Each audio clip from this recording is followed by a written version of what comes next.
Bonne nouvelle pour la rentrée académique 2022-2023, l'École supérieure d'administration, d'économie, de journalisme et des métiers de l'audiovisuel ESAE vous ouvre les portes de ses différents sites. À Gbedjomende, à Bomé-Calavi, à Kpakpa et même à Parakou, l'université ESAE vous offre des bons d'études et des demi-bourses dans toutes ses filières en licence 1, 2 et 3. Et pour les 100 premières inscriptions en master 1 et 2, bénéficiez des demi-bourses. Nouveau bachelier, vous avez au moins la mention assez bien. Inscrivez-vous vite à ESAE et bénéficiez d'un bon de 50 000 francs CFA. Étudiants, étudiantes et nouveaux bacheliers, payez 200 000 francs CFA en sciences de gestion, sciences économiques, sciences juridiques et en administration des affaires en licence 1, 2 et 3 et 500 000 francs CFA en master 1 et 2, 250 000 francs CFA en administration générale, administration des finances, journalisme et métiers de l'audiovisuel en licence 1, 2 et 3 et 600 000 francs CFA en master 1 et 2. Alors, inscrivez-vous vite et profitez des offres exceptionnelles mais également d'un enseignement de qualité à l'université d'excellence ESAE. Infoline 90 93 65 21 ou le 98 98 14 00. ESAE, l'excellence à un nom. Bonsoir chez vous, mesdames et messieurs. Vous êtes sur ESAE Télévision et c'est votre émission 52 minutes, le tour du monde. Cet après-midi, nous allons parcourir 3 continents, le continent africain où nous irons au Congo démocratique où le remaniement ministériel, 2 poids lourds au gouvernement. En Israël, le Premier ministre s'accroche sur la réforme de la justice et Corée du Nord, Pyongyang teste son nouveau joujou. Pour en parler cet après-midi, j'ai avec moi Hamzat Abdoulaye, il est consultant en relations internationales. Bonsoir. Bonsoir Tatiana. Comment vous allez? Bien, et vous? Ça va, le début de carême. Ça se passe très bien. Voilà, chers amis internautes. Alors, monsieur Hamzat, dites-nous un peu. À quelques mois de la présidentielle au Congo démocratique, le président Félix Tshisekedi fait bouger les lignes.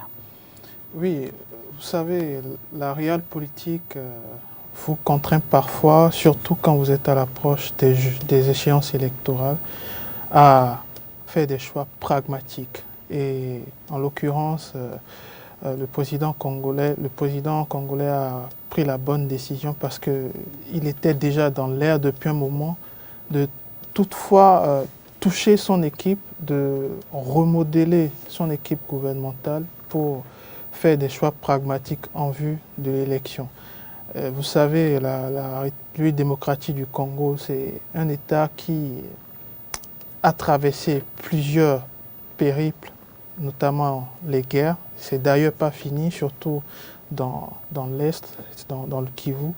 La RDC traverse de multitudes de crises et je crois que le président Tshisekedi est attendu surtout à ce tournant parce que vous savez, la première élection, bon, je dis la première parce que la deuxième est en train d'arriver, probablement il est l'un des grands favoris. Donc durant son élection, pour être plus précis, il a été plus ou moins chahuté de part et d'autre parce que son élection aurait été une élection achetée. Il aurait été propulsé à cause d'un marché électoral, politique, entamé par l'ancien président. Passé avec certains ténors. Passé un accord, en tout cas c'est ce qui se dit. Et je pense qu'avec le temps, il a réussi à s'approprier la fonction de président. Et progressivement, il a réussi à se détacher de ces liens-là qui l'empêchaient peut-être de gouverner les 2 premières années, d'où la scission du Front uni autour de lui et une sorte de départ à zéro après 2018-2019. Donc je crois que Tshisekedi a bien fait de remodeler son équipe et l'avenir nous dira si ce sera un choix gagnant parce que tout résidera dans la préparation de ces élections, dans la conquête des différents terrains parce que vous savez, la RDC c'est très tribalisé, c'est régionalisé. Quand vous avez dans votre gouvernement des têtes fortes qui sont issues de certaines régions, eh bien, vous aviez la chance de pouvoir conquérir ces régions. Et en l'occurrence, aujourd'hui, le choix porté vers notamment ces deux ténors politiques et régionaux en même temps, un choix très fort. Et l'avenir probablement nous dira comment cela va se dérouler. Alors, nous le savons, hein, depuis le 24 mars, la RDC a un nouveau gouvernement, comme nous l'avons dit à l'entame de cette émission. Forcément, il y a des attentes. Oui, les attentes COP sont nombreuses, je l'évoquais plus tôt. C'est-à-dire, les multitudes de crises traversées par la RDC obligent le président à mettre le niveau ou la barre très haute.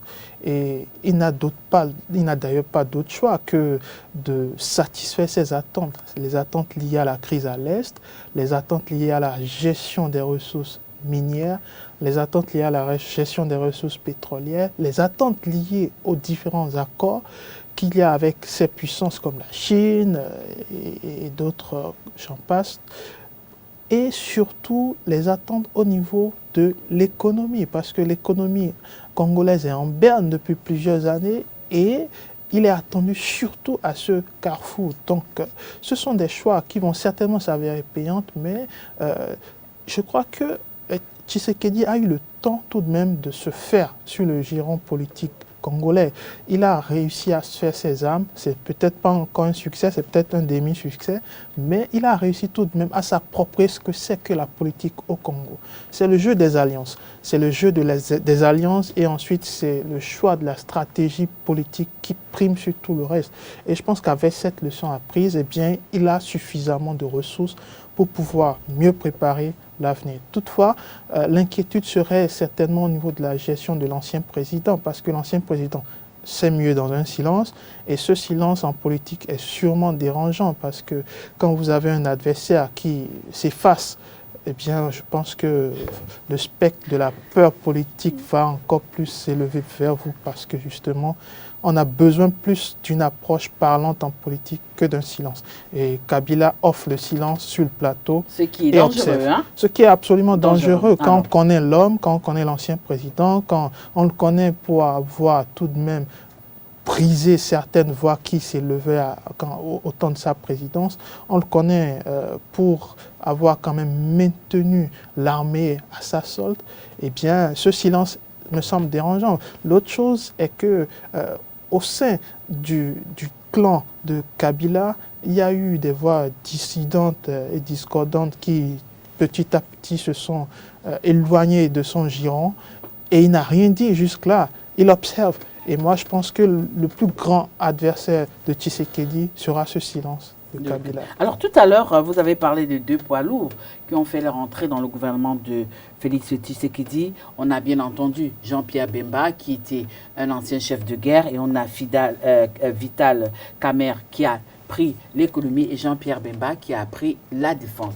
Alors, c'est vrai, vous l'avez dit, il fallait faire bouger les lignes. Mais pourquoi, lorsque le président Félix Tshisekedi décide de faire ce grand renfort, c'est ces deux têtes qu'il décide de mettre dans son gouvernement et à des postes bien précis?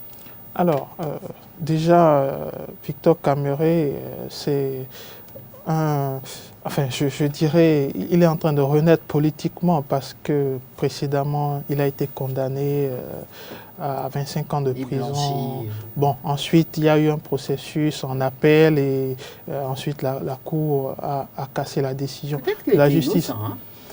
Alors, vous savez, en politique, on ne sait pas qui est innocent et on ne sait pas qui est coupable. Et je pense qu'on est en plein dans le jeu politique en RDC. Quand vos intérêts, en tout cas personnels, s'éloignent de l'intérêt du parti ou de l'intérêt commun ou de l'intérêt du gouvernement, eh bien, vous avez plus de chances de vous retrouver de l'autre côté de la pièce sombre. L'autre côté de la pièce sombre, c'est la prison, c'est la condamnation, c'est le jugement. Et quand vous sortez du contexte congolais, eh bien, c'est un cas qui se généralise en Afrique. C'est-à-dire quand vos opinions divergent ou sont différentes de l'opinion gouvernementale, de l'opinion qui domine la politique de votre pays, eh bien, vous avez plus de chances de vous retrouver de l'autre côté. Les exemples sont légion. Donc, Victor Camara ne fait certainement pas exception à cette règle qui est en train de s'étendre.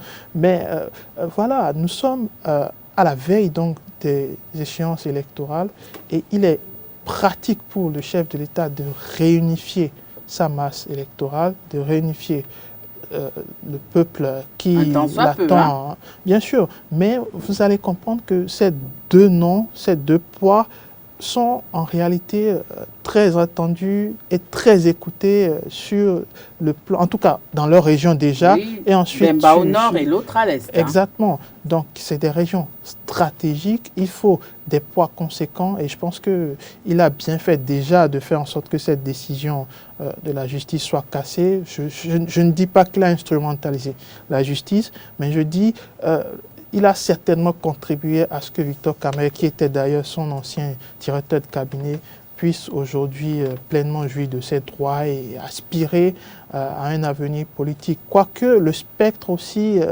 planait selon lequel il pouvait, ces deux noms bien sûr pouvaient se présenter également aux élections présidentielles. Mais vous voyez, c'est là où apparaît tout le machiavélisme politique. Oui, mais rien n'est garanti. Là, nous ne sommes qu'au mois de mars. Alors, on n'a pas cette certitude que Jean-Pierre Bemba ou alors Vital Kamerhe ne vont pas se présenter à la présidentielle. Alors, on n'a peut-être pas de certitude, mais je pense que l'acte politique mis en place par Tshisekedi prouve clairement le jeu qui se dessine. Le jeu qui se dessine, c'est un jeu machiavélique. Vous savez, en politique, quand vous appliquez du machiavélisme, c'est que vous êtes pragmatique sur le terrain. Et je crois que c'est ce qu'il a fait. Il avait en face de lui des options et il a choisi l'option la plus pragmatique. Quand vous allez peut-être voir l'échiquier politique congolais aujourd'hui, vous allez certainement voir plusieurs noms, mais ce n'est pas des noms qui peuvent pour autant faire le poids face à Tshisekedi. Vous n'allez pas me dire que Moïse Katumbi Bien sûr, ne peut pas faire le poids. J'allais en venir. Moïse Katumbi, à part Moïse Katumbi, il n'y a pas un grand nom qui sort du lot. Aujourd'hui, Martin Fayoulou, aujourd'hui, il a perdu, le poids politique qu'il a. Quelqu'un dirait pareil aussi pour Jean-Pierre Bemba qui entre-temps avait perdu le poids politique, qui s'est quand même retrouvé au niveau de la CPI et qui, bon, par baguette magique, il est revenu dans les bonnes grâces. Aujourd'hui, il revient au gouvernement. Oui, c'est ça le jeu politique. Le jeu politique, on ne sait jamais ce qui se passera le jour d'après.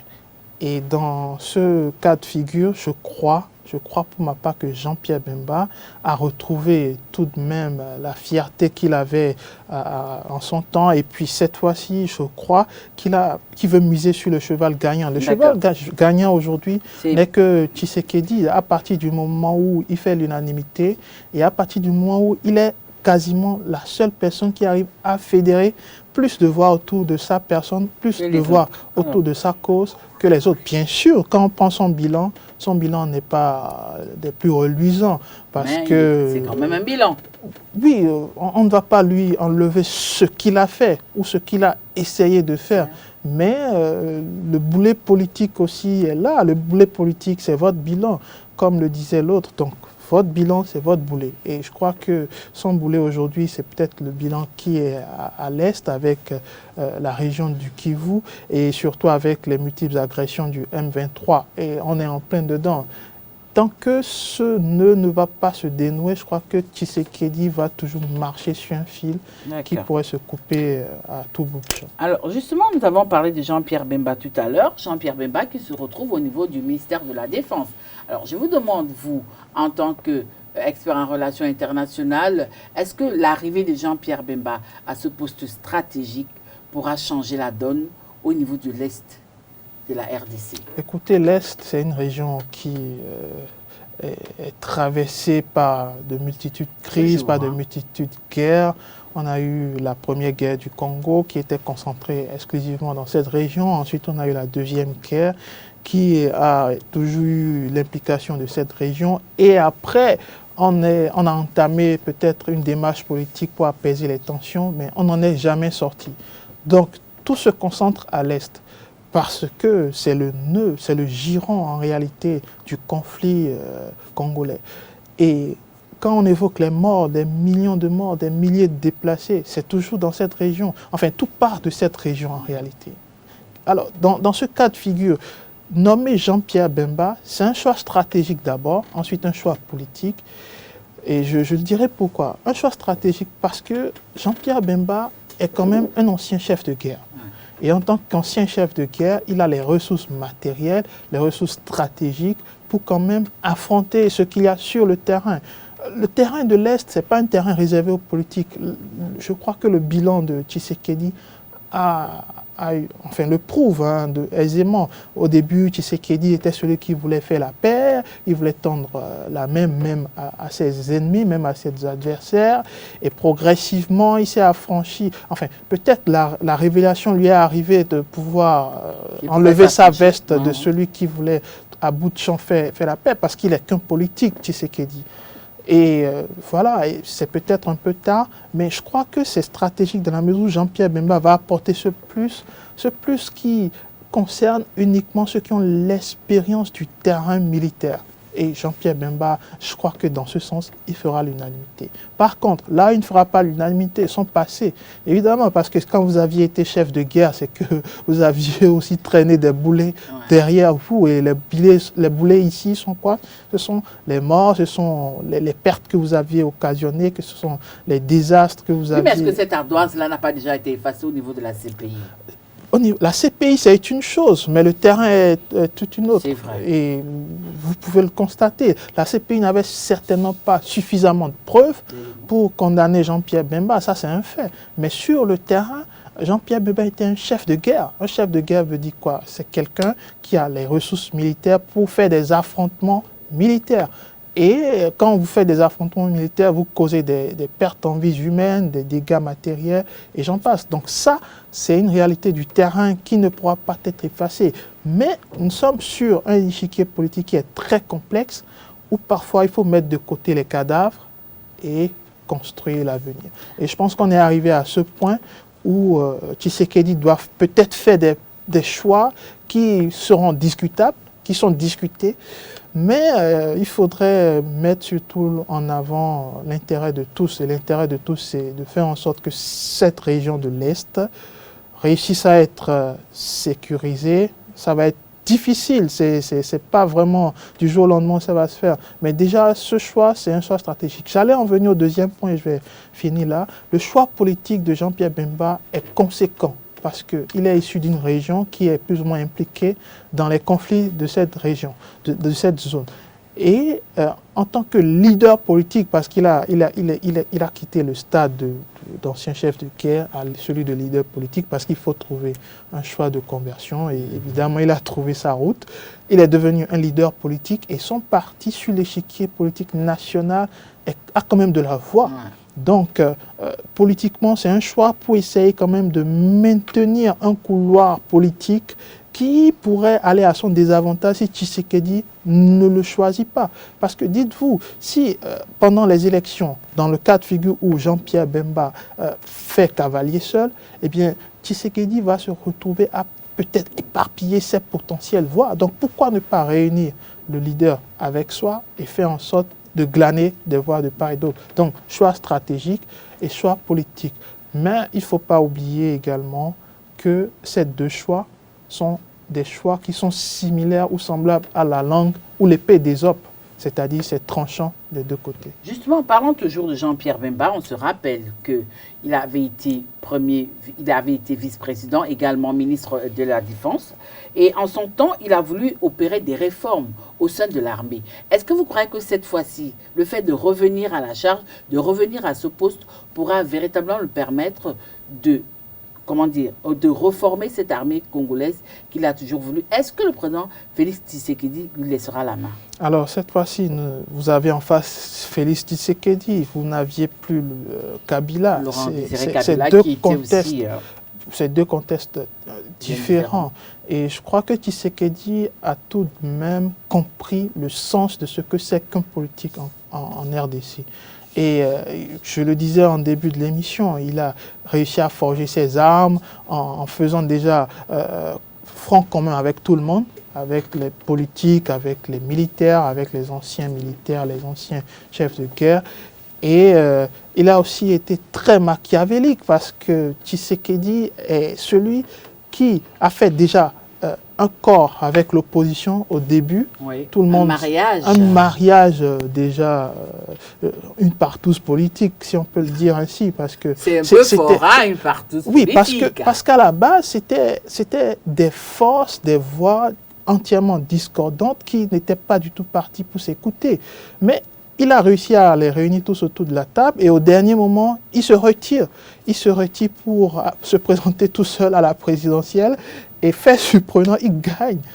Et voilà, donc il a réussi à déjouer tous les pronostics, il a réussi, peut-être avec un peu de chance, mais voilà, le contexte s'y prête aussi, parce que la chance en politique n'existe quasiment pas. Il faudrait créer ce contexte. Et je pense que dans ce cas de figure, Jean-Pierre Bemba va s'adapter par rapport à celui qu'il a en face. Parce qu'aujourd'hui, les contextes sont différents, les enjeux aussi sont différents.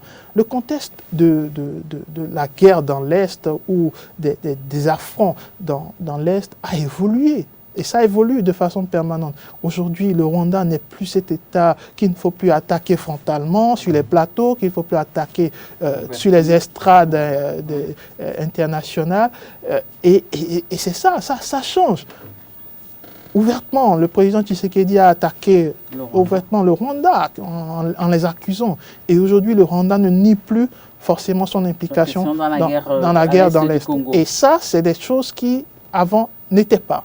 Donc ça a changé. Donc à ce niveau, moi, je trouve que JPB va tout de même trouver la bonne formule pour essayer de faire retrouver un équilibre à cette région, parce que ça, ce sera la première chose, retrouver l'équilibre, faire en sorte que les milliers de déplacés ou les millions dont on parle puissent revenir chez eux et faire en sorte que les âmes puissent se taire, en faisant en sorte surtout que les accords de cesser le feu et de paix soient respectés.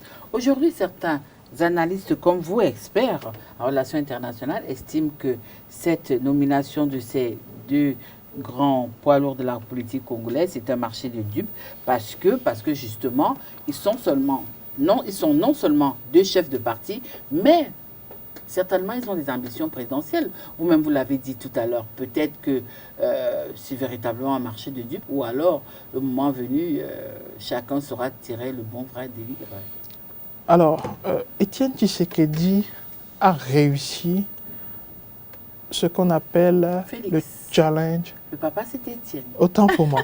Donc, il a réussi, Félix Tshisekedi, à faire en sorte que la politique très complexe en RDC ne devienne plus ce qu'elle était.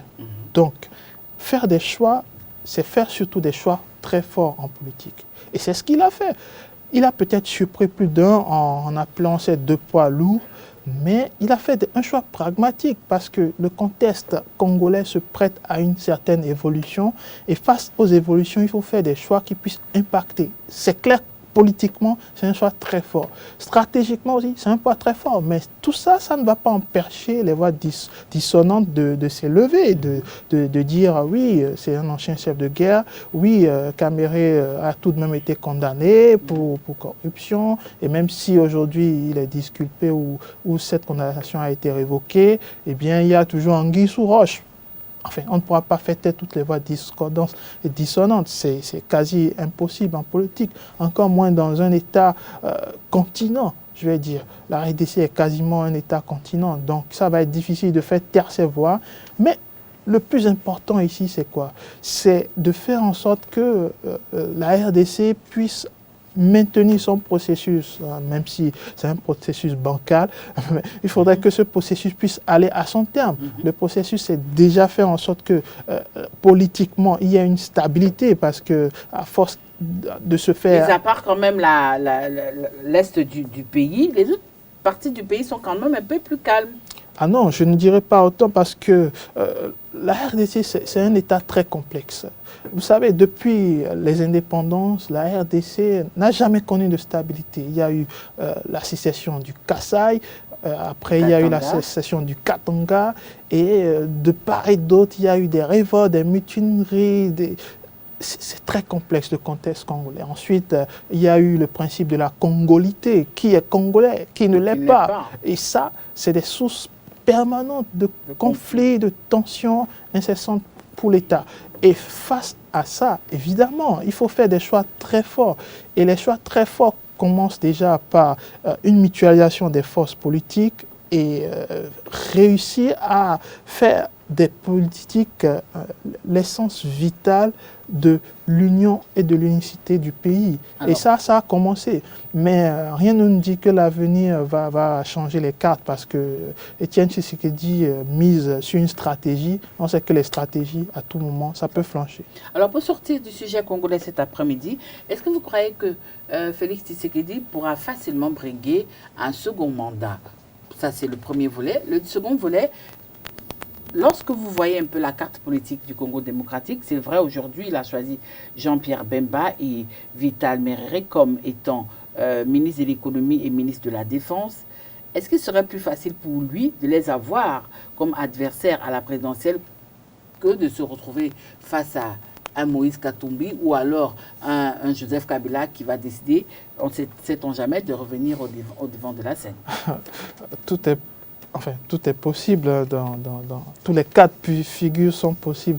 Mais ça va être difficile de dire avec justesse que voilà, les potentiels adversaires de M. Tshisekedi pourraient lui ravir la vedette en décembre. Et déjà, il faudrait aussi être assuré que ces élections vont se tenir. Parce que le contexte est tellement particulier, tellement complexe, que dire que les élections vont se tenir en décembre, personne n'est sûr, même le président de la commission, il n'est pas sûr que les élections vont se dérouler à bonne date, et le président encore moins. Donc ça va être un assemblage de facteurs et de paramètres qui feront en sorte que les élections vont se dérouler à bonne date. Et si, parce que vous savez, précédemment, le président Kabila a repoussé de 2 ans les élections. Bon, il fallait le faire, ces élections. Autre temps, autre mœurs, hein, qui dit Kabila, bon, Kabila, oui, mais vous savez, Tshisekedi. Les habitudes ont souvent la peau très dure. Le contexte congolais n'a pas pour autant changé. Je parle d'une évolution, mais je ne parle pas d'un changement radical avec le passé. Donc, il faudrait que les élections se tiennent à bonne date déjà. Et vous savez, celui qui détient le pouvoir aujourd'hui en Afrique part avec 10 secondes d'avance sur la ligne de départ. C'est juste 10 secondes, hein, c'est pas encore beaucoup. Non, j'essaie juste de paraphraser parce que 10 secondes en politique, c'est tout de même... C'est énorme. 10 mois environ. Non, mais pour être très sérieux, c'est que si vous avez le pouvoir en Afrique, vous avez une longueur d'avance sur les autres. Et je crois que en se servant aujourd'hui de ce machiavélisme politique, je pense que Tshisekedi a une longueur d'avance, même sur Moïse Katumbi, qui glane de part et d'autre des voix certaines, mais pour faire le poids face à Tshisekedi, ça va se jouer à un seul tour, rappelez-vous, et ça ira très vite. Second sujet de cet après-midi, Israël, le Premier ministre, s'accroche sur la réforme du secteur judiciaire. La réforme du système judiciaire continue de créer un grand tollé du côté de l'État hébreu. Hamzat. Oui, Benjamin Netanyahou ne cesse de faire polémique. À chaque fois qu'on le prend pour mort, il refait surface. Et avec brio d'ailleurs, pour la dernière fois, il a réussi à se faire une alliance douteuse avec les ultra-orthodoxes, avec les extrémistes de la droite, les orthodoxes aussi, et obtenir une nouvelle fois la couronne de la primature, de la première... Tant convoité. Absolument. Voilà.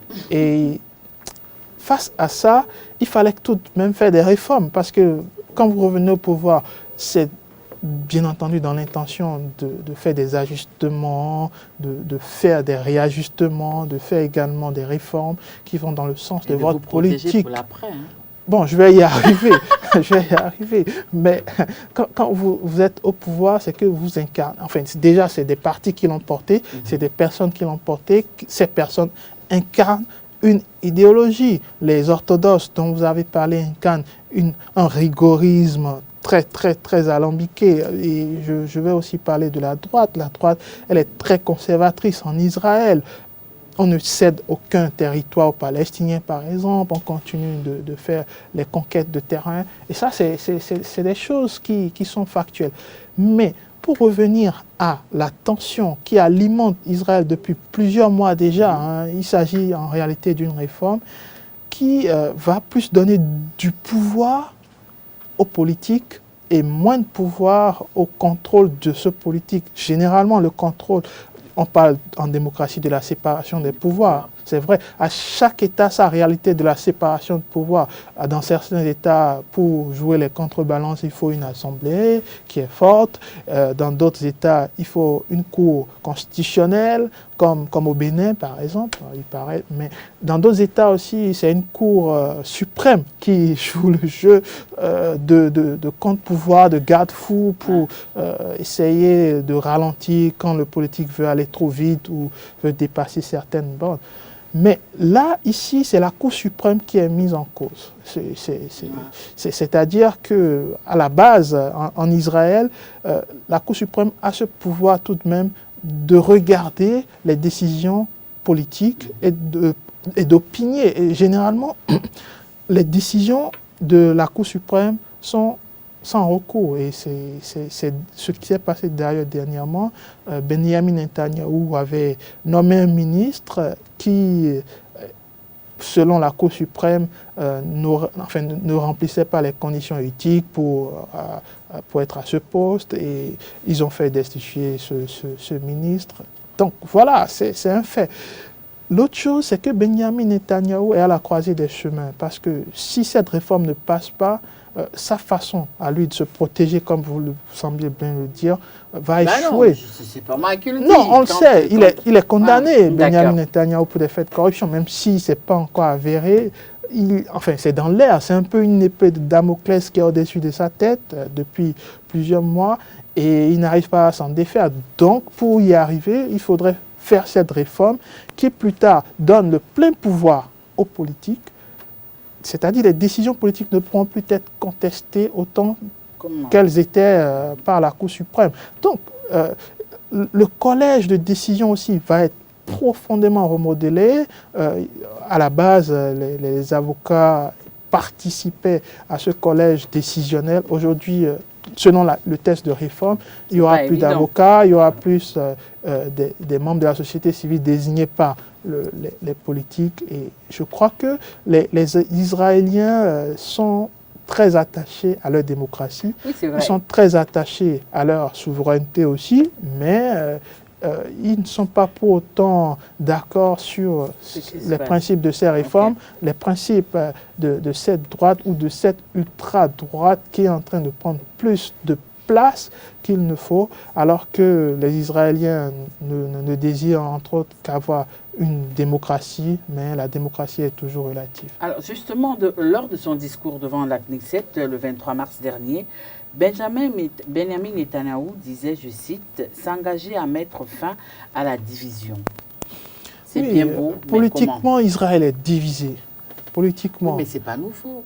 Oui, ce n'est pas nouveau, mais cette division est exacerbée. Ça s'est accentué ces derniers mois.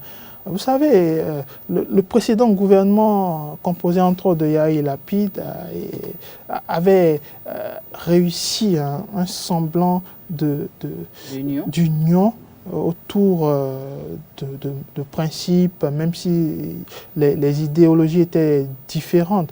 Ils ont quand même réussi un semblant d'union, mais pour un temps.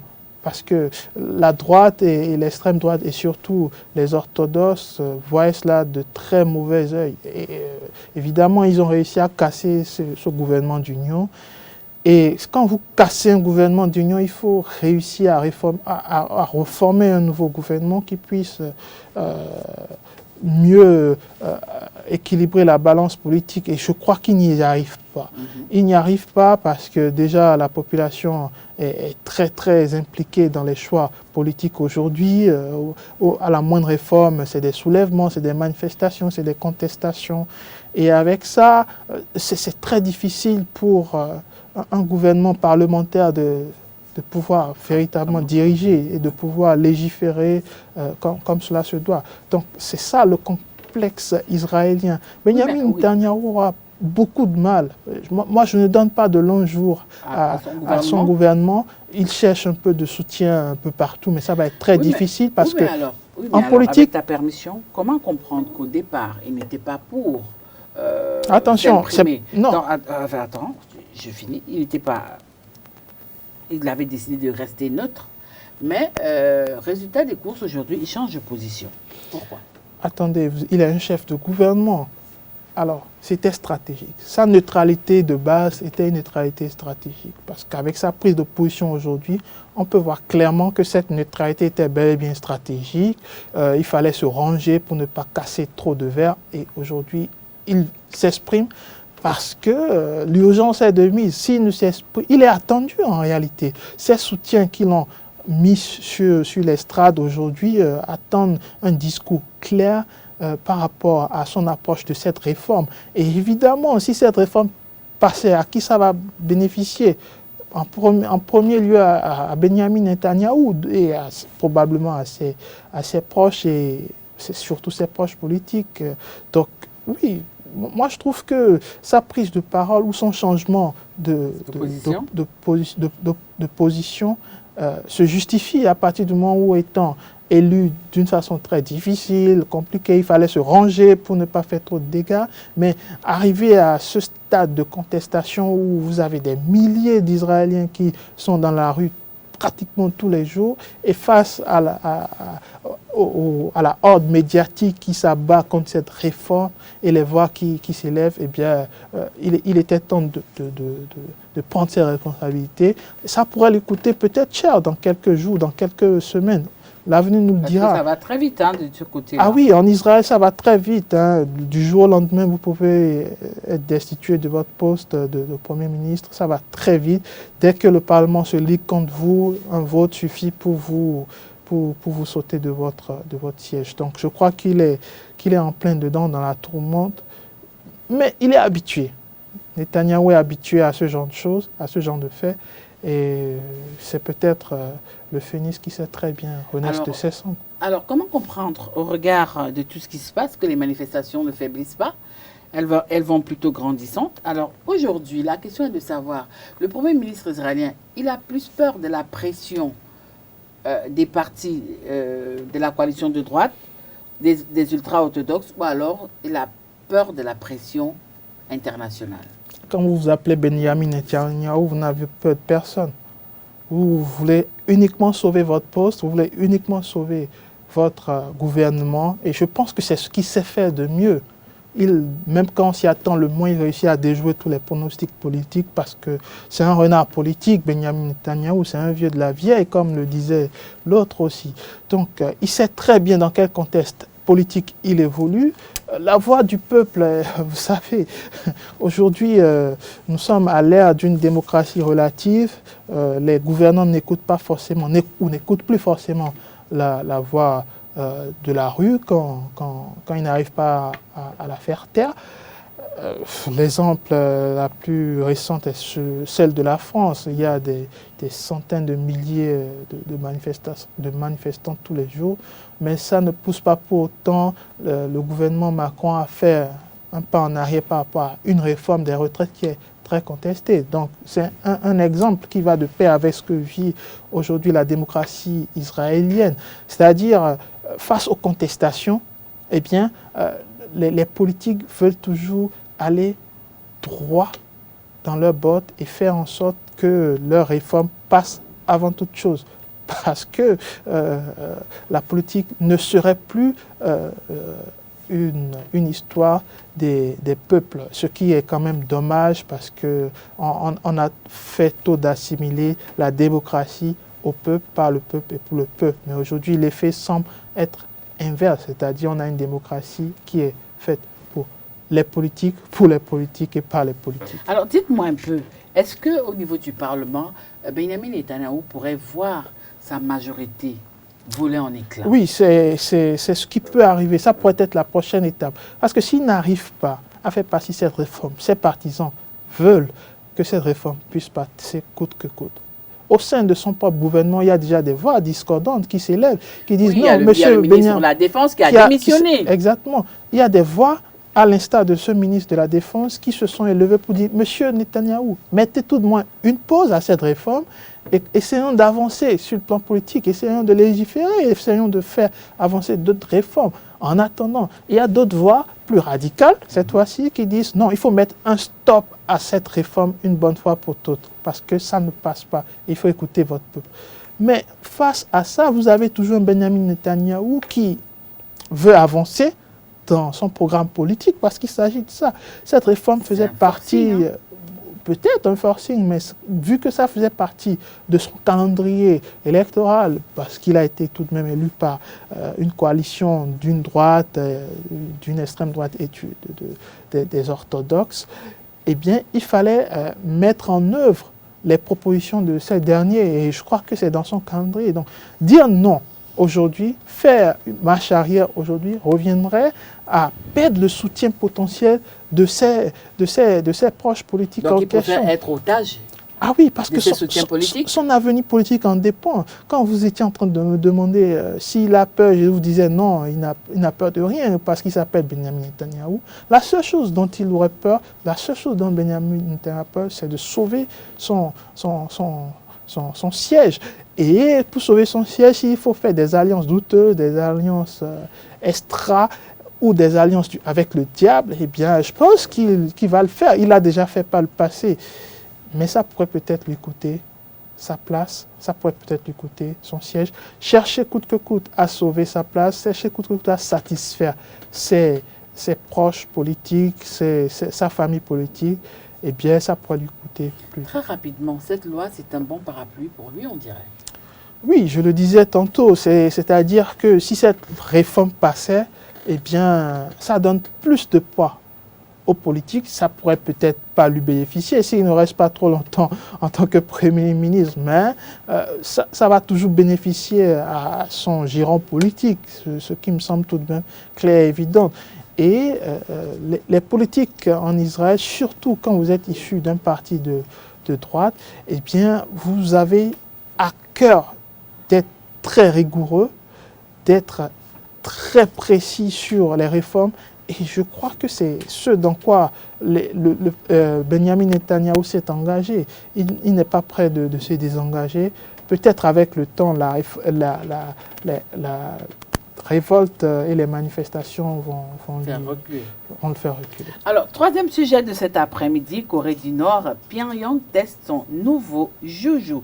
Alors, un drone sous-marin d'attaque nucléaire, c'est le nouveau joujou testé par la Corée du Nord. Ouais. Votre ami, Kim Jong-un. Ah non, il n'est pas... Non, mais pour être plus sérieux, je crois que c'est un essai de plus. La Corée du Nord, depuis un moment, ne cesse de faire des essais relatifs à de nouvelles armes, à de nouvelles bombes, et j'en passe. Non, aujourd'hui, le contexte évolue. Géostratégiquement et géopolitiquement, la région du Pacifique, de la mer du Japon, de la mer de Chine aussi, est en train, la dynamique en tout cas dans cette région est en train de s'inverser. C'est-à-dire, autrefois, il y avait un certain équilibre qui était relatif aussi parce que ce n'était pas un équilibre qui était censé être perpétuel. Vous avez les deux Corées qui se regardent en chien de faïence, vous avez une Chine qui est en train de s'étendre, vous avez Taïwan qui revendique une certaine indépendance vis-à-vis de l'ordre chinois, vous avez le Japon qui n'a pas dit son dernier mot dans la zone en continuant des exercices militaires, en continuant de se réarmer, en continuant de faire le jeu, je vais dire un peu, le jeu diabolique, je vais dire, avec les États-Unis, en alimentant les différences qu'il y a autour de plusieurs paramètres. Mais pour revenir à Kim Jong-un veut être tout de même la voix discordante de cette région.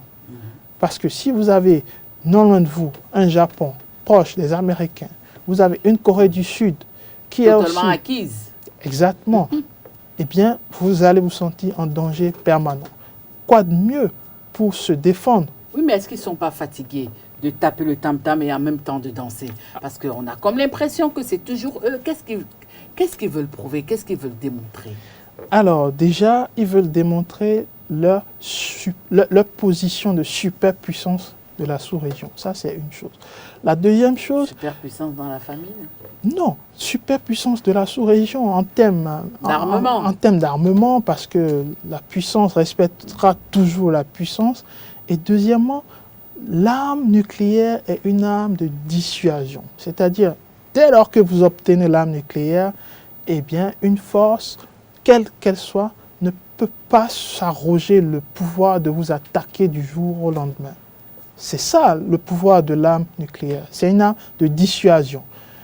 Maintenant, si vous me demandez dans quelles conditions ils ont obtenu ces différentes armes qui auraient des connotations nucléaires, personne ne sait si c'est avéré, personne ne le sait, mais tout le monde reste sur la défensive parce que qui parle du nucléaire parle de nombreuses années de recherche et potentiellement d'attaques qui pourraient survenir.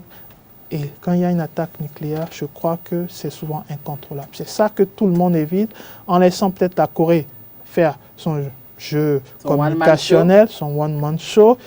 Et ça doit aussi inquiéter la communauté internationale. Ça ne doit pas inquiéter que la Corée du Sud. Je pense que la position géographique de la Corée du Nord fait en sorte que cet État peut attaquer n'importe quel État du Pacifique aujourd'hui. Et si cela s'avère vrai, bien entendu, avec les démonstrations qu'ils font des armes balistiques, des armes à tête nucléaire aujourd'hui de ce sous-marin, eh bien, ça pourrait atteindre n'importe qui. Et qui sera le premier atteint? C'est probablement le Japon ou la Corée du Sud. La Corée du Sud et bien entendu les îles américaines, hawaïennes qui sont dans le Pacifique pourraient être aussi des cibles. Oui, vous êtes un expert en relations internationales. Le fait que la construction de ce drone soit restée dans le plus grand secret, est-ce qu'aujourd'hui ça pose un problème? Est-ce que ça a été un effet de surprise pour les Américains et pour les Nord-Coréens qui ne s'attendaient certainement pas à ce que la Corée du Nord soit en possession d'un drone sous-marin? Alors, en recherche militaire, on dévoile uniquement que ce qu'on veut qu'on vous fasse voir.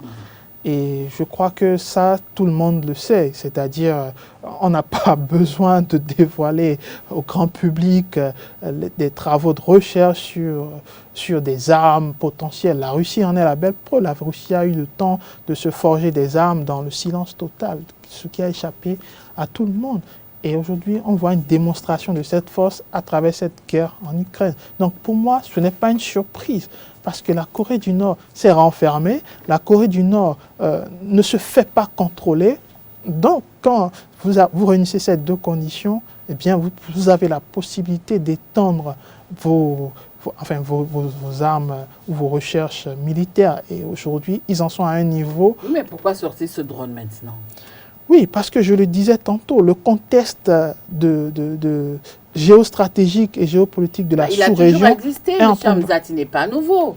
Oui, ça a toujours existé, mais aujourd'hui, c'est beaucoup plus exacerbé. Le risque du conflit permanent est très exacerbé dans la zone du Pacifique et de l'Asie, surtout du côté de la mer de Chine et de la mer du Japon. C'est très, très exacerbé. L'attaque pourrait arriver à n'importe quel moment. Mais il faut aussi souligner que tout ça a aussi un caractère défensif. Je le disais tantôt. Avoir de tels types d'armes, ça a un objectif.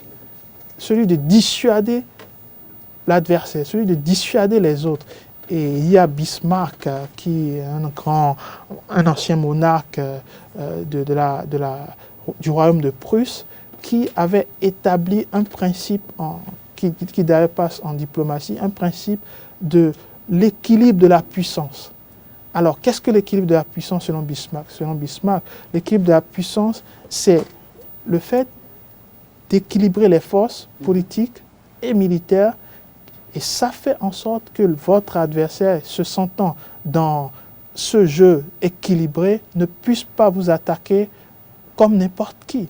Donc, je pense que le renforcement militaire de la Corée du Nord fait en sorte rétablir cet équilibre de puissance dans la région. On a une Chine tout de même qui les soutient, même si c'est un soutien déguisé, c'est un soutien tacite. Oui, mais est-ce que la Chine même peut être épargnée d'un éventuel tsunami si ça devrait avoir lieu un jour? Oui, je crois que oui. Pourquoi? Parce que historiquement, la Chine fait partie de ceux qui sont restés proches de la Corée du Nord, après, même pendant la guerre froide. Parce que pendant la guerre froide, vous avez deux Corées du Nord qui étaient fragmentées, une soutenue par les Américains et bien entendu les Occidentaux et les Alliés, et l'autre soutenue par les communistes de l'URSS et de la Chine. Après, ceux de l'URSS sont partis après la dislocation du bloc soviétique, mais la Chine est toujours restée. La Chine a toujours protégé la Corée du Nord. Et c'est d'ailleurs la Chine qui a retardé la conquête du Nord par le Sud ou par les Américains. Il y a eu des millions de morts durant la guerre de Corée, mais qu'est-ce qui a fait en sorte que la Corée du Nord a réussi à maintenir ses positions? C'est l'implication de la Chine qui, tout de même, a été très importante. Je crois que la Corée du Nord va tenter de se réinventer, même si ça va être très compliqué de s'imposer sur le plan de l'échiquier international, dans un contexte très trouble aujourd'hui où on parle d'un retour de la guerre froide, même si ce n'est pas le cas, dans un contexte où on parle de l'affrontement des blocs, ce qui reviendrait... Est-ce que vous croyez que si jamais... Oui, mais est-ce que vous croyez que si jamais il y a une éventuelle redistribution des cartes au niveau de cette zone pacifique, la Corée du Nord va accepter de rester toujours isolée? Parce que ce n'est pas facile aussi. Hein. La Corée du Nord est toujours isolée, à part le soutien de la Chine que je soulignais, qui est un soutien clair. Même avec la Russie, c'est mi-figue, mi-raisin. Oui, bien entendu, c'est mi-figue, mi-raisin. Mais c'est très important d'avoir... le soutien même psychologique de la Russie. Aujourd'hui, cela semble inéluctable. La Corée du Nord est un poids aujourd'hui dans la sous-région. C'est plus à démontrer parce que avec les multitudes d'expériences ou de communications militaires opérées par Kim Jong-un sur les nouvelles armes atomiques ou non, nucléaires ou non, eh bien, on s'est rendu compte que la Corée du Nord a eu le temps de forger ses armes. Et il va être très difficile, au nom justement de l'équilibre des puissances de Bismarck, de pouvoir attaquer la Corée du Nord. Ça va être très compliqué parce qu'on sait les répercussions que cela pourrait avoir. La Chine, d'une part, la Russie de l'autre, et attaquer, je crois qu'attaquer la Corée du Nord, c'est déclencher une sorte de... Troisième guerre mondiale. Absolument. Voilà, nous sommes arrivés à la fin de notre émission Tour du monde en 52 minutes de ce lundi 27 mars 2023. Nous avons fait le tour. Nous sommes allés en Afrique, plus précisément au Congo démocratique, où nous avons parlé du remaniement ministériel avec l'entrée de 2 poids lourds au niveau du gouvernement. En Israël, nous avons parlé du Premier ministre Benjamin Netanyahou qui s'accroche à sa réforme dans le secteur judiciaire. Et nous avons terminé par le Pacifique avec la Corée du Nord qui a décidé de tester son nouveau joujou, son drone sous-marin nucléaire. J'ai reçu pour vous Hamzat Abdoulaye, expert en relations internationales. Merci de nous avoir suivis. Retrouvons-nous le lundi prochain quand il sera 16h.